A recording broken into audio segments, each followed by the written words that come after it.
বিসমিল্লাহির রহমানির রহিম। সম্মানিত এলাকাবাসী, আসসালামু আলাইকুম। ঈদ মোবারক, ঈদ মোবারক, ঈদ মোবারক।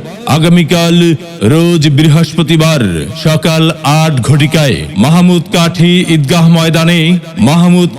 ঈদগাহ ময়দানে পবিত্র ঈদ উল ফিতরের নামাজ অনুষ্ঠিত হবে ইনশাআল্লাহ।